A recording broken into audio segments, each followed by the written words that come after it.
हरियाणवी साहित्य की सांग परंपरा। सांग शब्द जिसकी व्युत्पत्ति स्वांग के तद्भव रूप से हुई है। इस शब्द का अर्थ भेष भरना या नकल करना होता है। सांग हरियाणा की प्रसिद्ध नाट्य शैली है। वर्तमान सांग नौटंकी का पूर्ण रूप है।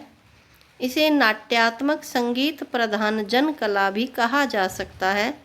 सांग में वस्तु के स्थान पर कुतूहल उत्पादन जीवन खंड होते हैं।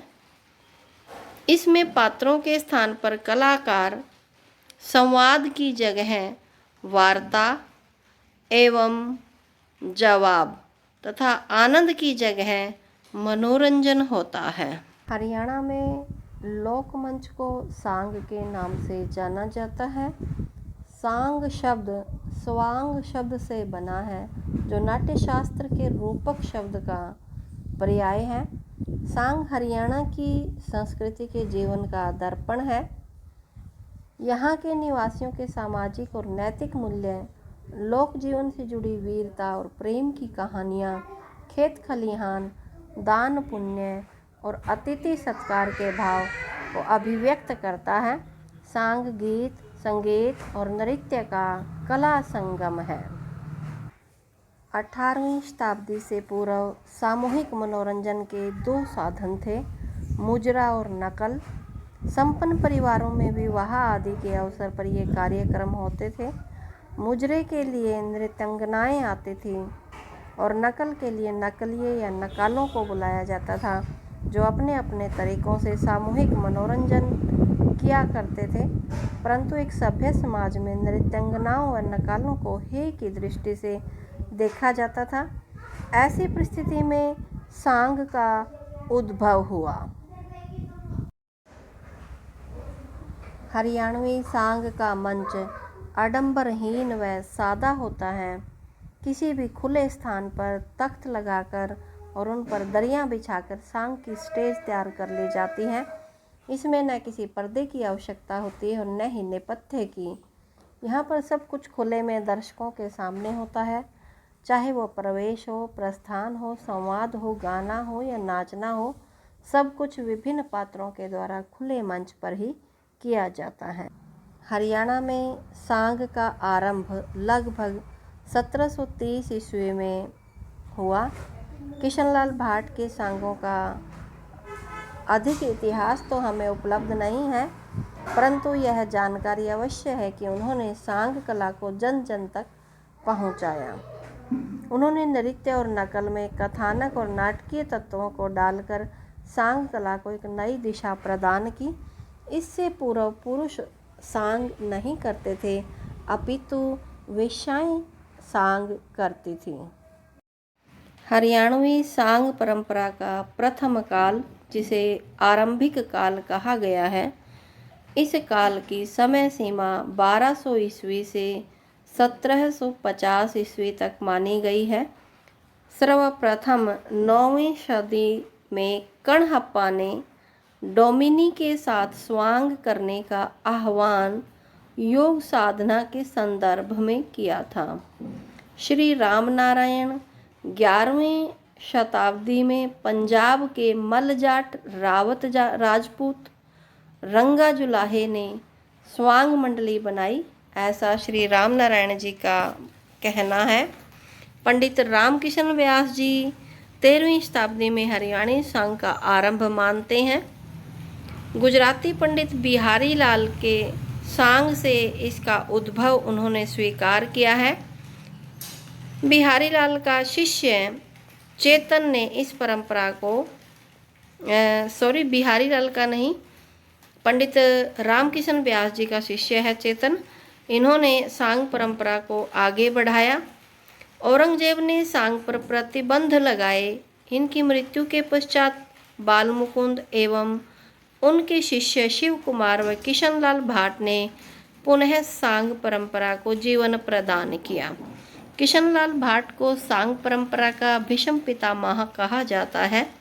ये सांग परंपरा लगभग 170 वर्ष तक चली। सांग परंपरा का दूसरा काल, जिसे विकास काल कहा जाता है, इसकी समय सीमा 1750 से 1850 ईस्वी तक मानी गई है। इस काल में सांग परंपरा में तरह तरह के परिवर्तन हुए। मेवाती जन कवि सादुल्ला ने इस काल में बहुत महत्वपूर्ण योगदान दिया। मेवाती भाषा में महाभारत की रचना की गई, जिसका नाम था पंडुन का कड़ा। सांगी बंसीलाल ने गुरु गुग्गा, राजा गोपीचंद, राजा नल की रचना की।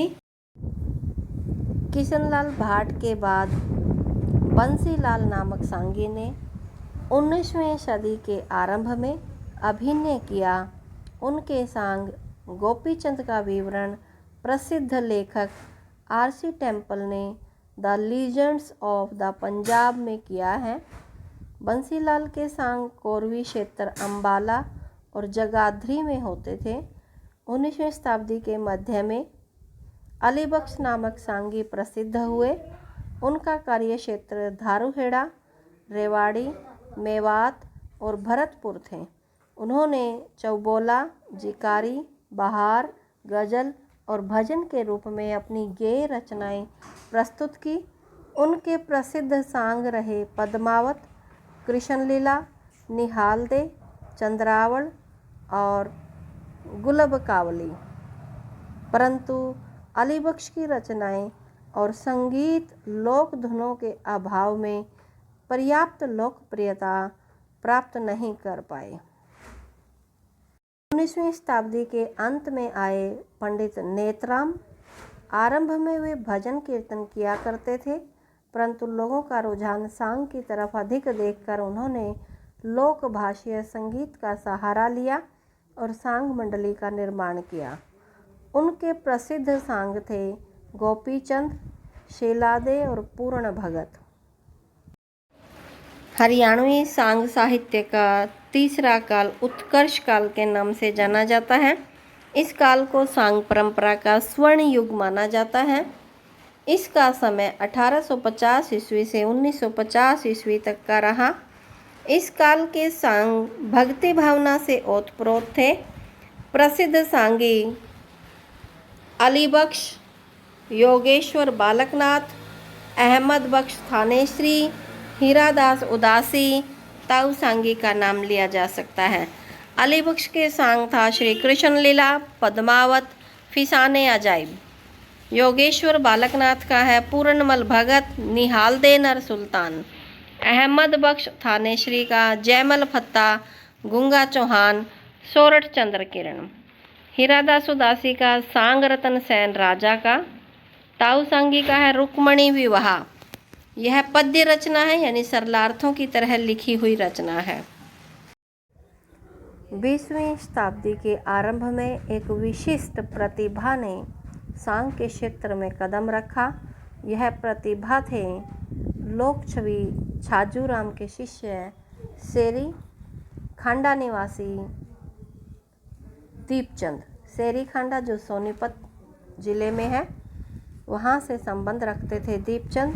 पंडित दीपचंद जी संस्कृत के विद्वान थे। दीपचंद के सांग प्रथम विश्व युद्ध के समय अपने यौवन पर थे।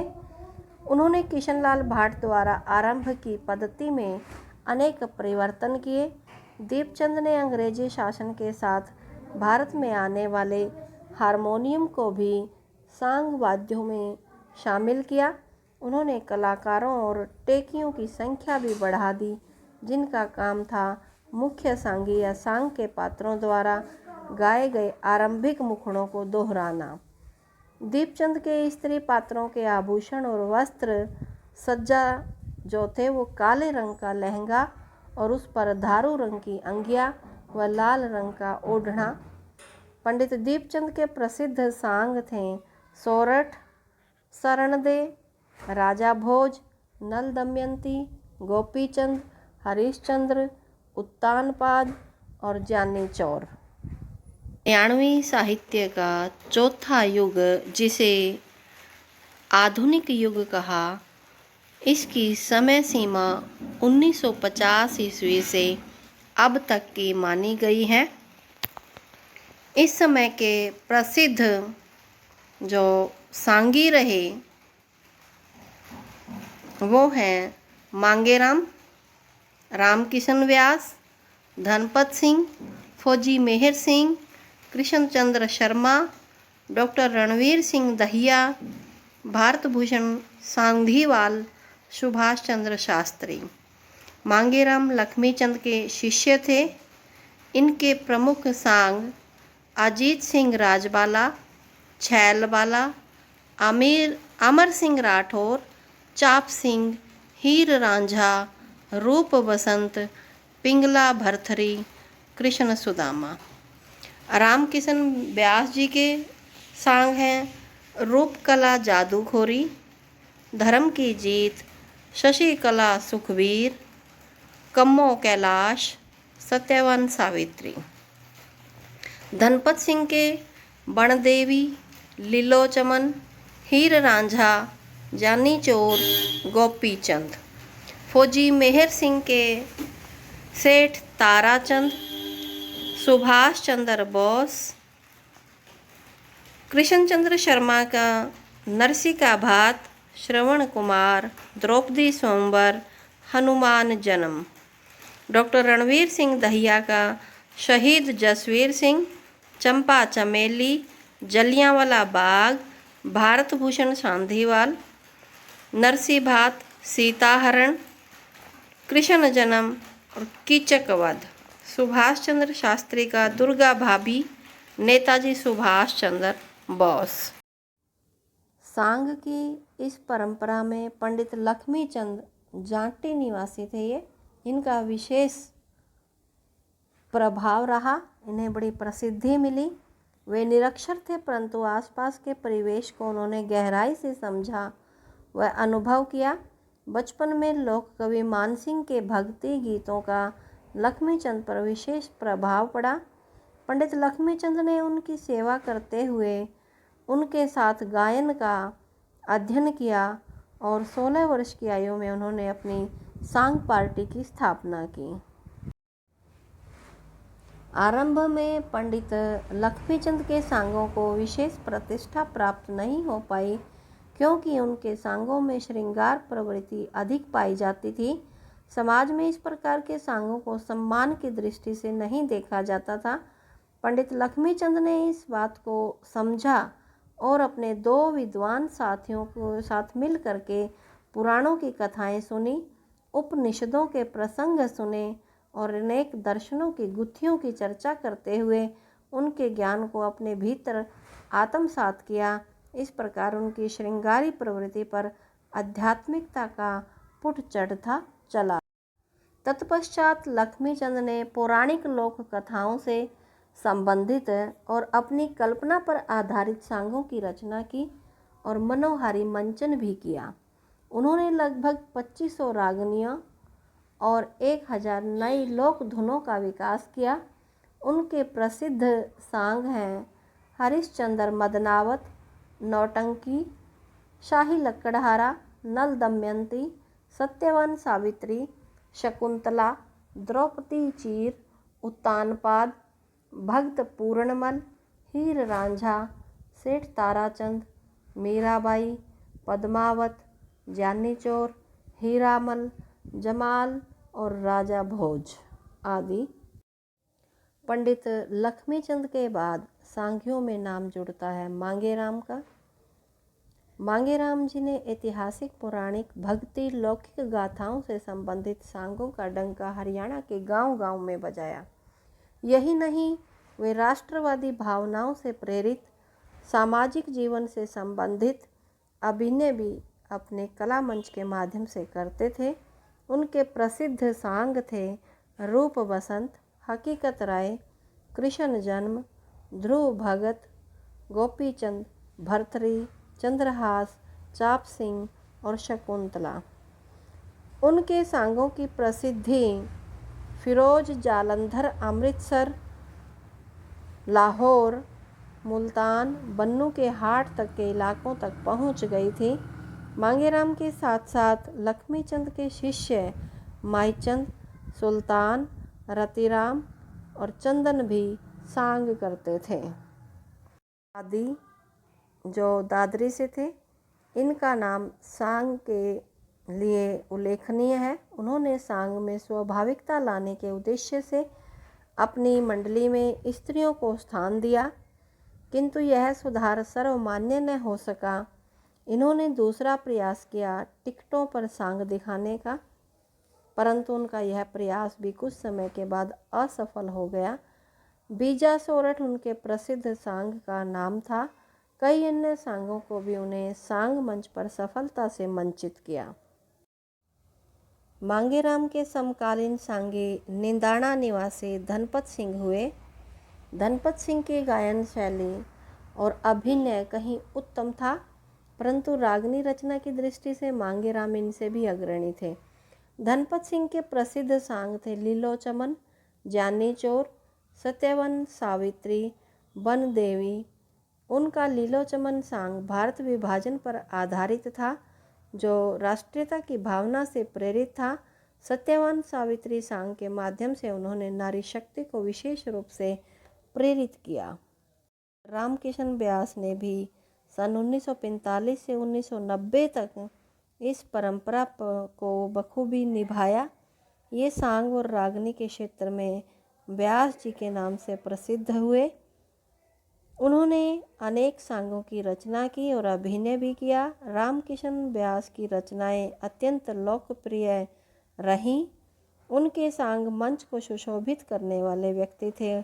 उनके नकारची इमन, सारंगी उस्ताद सबीर हुसैन और हारमोनियम मास्टर ताहिर हुसैन प्यारे ढोलक वादक थे। रूपकला जादूखोरी, धर्मजीत, सत्यवान सावित्री, हीरामल जमाल, कम्मो कैलाश रामकिशन व्यास जी के प्रसिद्ध सांग थे। व्यास जी के सांग थे। उनके सभी सांग लोक जीवन में प्रेम भावना और भक्ति भावना और सुंदरीय भावना संचार करने वाले थे। परकरिया ने हरियाणा की संस्कृति के विभिन्न पक्षों को उजागर किया है। लोक कथाओं और पौराणिक आख्यानों के माध्यम से इस परंपरा से लोगों को मनोरंजन और अपनी संस्कृति का ज्ञान भी प्राप्त हुआ। उन्हें अपनी सामाजिक और सांस्कृतिक परंपराओं व मूल्यों को सुरक्षित रखने की प्रेरणा मिली। शिक्षा व समाज कल्याण के लिए लोगों को प्रेरित किया गया। समाजोन्मुखी कार्यों के लिए सांग को मान्यता मिली। दूसरी ओर क्षेत्रीय संस्कृति को भी यह संरक्षित रख पाया। इसके साथ साथ यह समय के अनुरूप स्वस्थ मनोरंजन दे पाया। अधुनातन में वैज्ञानिक विकास के चलते मनोरंजन के साधनों का तेजी से विकास हुआ, जिसके चलते हुए परंपरागत साधनों के प्रति नई पीढ़ी उतनी रुचि नहीं ले रही है। इसी कारण सांग जैसी परंपराओं की समाज पर पकड़ कुछ कमज़ोर होती दिखाई दे रही है और धीरे धीरे ऐसी विधाओं को संरक्षण देने की ज़रूरत महसूस की जा रही है। इसलिए सरकार, समाज के प्रबुद्ध नागरिक और सांस्कृतिक कलाकारों का ये दायित्व बनता है कि इस कला को विलुप्त न होने दें एवं इस दिशा में सामूहिक तौर पर प्रयास किया जाए। इसके लिए जहां नए नए विषयों का चयन किया जा सकता है, दूसरी ओर इसकी प्रस्तुति की विधा भी आवश्यकता अनुसार विकसित की जा सकती है। सांग का संरक्षण केवल एक विधा का संरक्षण नहीं, बल्कि सामाजिक मूल्यों, विरासत और हरियाणा के जनजीवन को गहराई से समझने का एक प्रयास है।